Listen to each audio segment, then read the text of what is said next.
নমস্কার বন্ধুরা, রূপা রান্নাঘরে আপনাদের অনেক অনেক স্বাগত। আজকে আমি একটু অন্য রকমের ভিডিও নিয়ে চলে এসেছি। আশা করি আপনাদের ভালো লাগবে এবং প্রথম থেকে শেষ পর্যন্ত আমার সাথে থাকবেন। আপনারা যদি ইউটিউব থেকে দেখে থাকেন একটা লাইক সাবস্ক্রাইব করে দেবেন আর বন্ধুদের সাথে শেয়ার করে নেবেন। আর ফেসবুক থেকে দেখলে আমার পেজটি ফলো করে পাশে থাকবেন।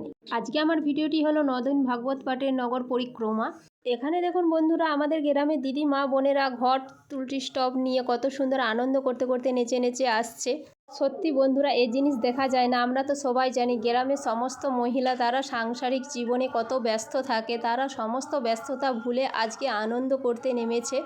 বন্ধুরা, আজকে আমাদের গ্রামের মহিলাদের জনসংখ্যা দেখুন কত হয়েছে। একটা মহিলাও বাড়িতে নেই, সবাই আজকে আনন্দ করতে বেরিয়েছে। আর হ্যাঁ, এখানে দেখুন বন্ধুরা, শুধু মহিলারা নয়, বাচ্চা বড় বয়স্ক মাঝারি সবাই এসেছে। আজকে আমাদের গ্রামে সবাই আনন্দে মেতে উঠেছে। আর হ্যাঁ বন্ধুরা, আপনারাও যদি আমাদের সাথে এই আনন্দে মেতে উঠতে চান তাহলে আপনাদের দিকে অবশ্যই আসতে হবে আমার এই বাপের বাড়িতে, সীতাপুর বেড়া ভবনে, পরিতোষ বেড়ার বাড়িতে। বন্ধুরা, আমাদের এই নগর পরিক্রমার ভিডিওটি আপনারা কে কোথা থেকে দেখছেন আমাকে অবশ্যই কমেন্ট করে জানাবেন এবং কেমন লেগেছে সেটাও আমাকে কমেন্ট করে জানাবেন। আর এদিকে দেখুন বন্ধুরা, আমাদের পরিবারের সবাই আত্মীয় স্বজন, এমনকি দিল্লির মহারাজ, মায়াপুরের প্রভুরা পর্যন্ত আমাদের সাথে সবাই আনন্দে আজ মেতে উঠেছে। সত্যি বন্ধুরা, বছরের শেষের এই 9টা দিন একদম অন্যরকম। সবাইয়ের সাথে দেখা সাক্ষাৎ হওয়া, আর আমাদের সাথে থাকে দিল্লি থেকে আসা মহারাজরা আর মায়াপুরের প্রভুরা।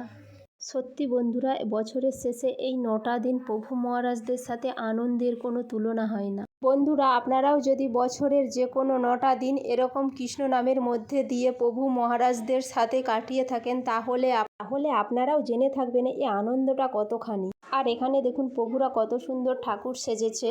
সত্যি এখানে মহারাজদেরকে দেখে মনে হচ্ছে ভোলেনাথ, পার্বতী, রাধা, কৃষ্ণ, বিষ্ণু, ব্রহ্মা সমস্ত দেবদেবী যেন মর্ত্যভূমিতে নেমে এসেছে। আপনাদের দেখে কি মনে হচ্ছে অবশ্যই আমাকে কমেন্ট করে জানাবেন এবং আমি আপনাদের কমেন্টের উত্তরটা অবশ্যই মহারাজদেরকে জানিয়ে দেব।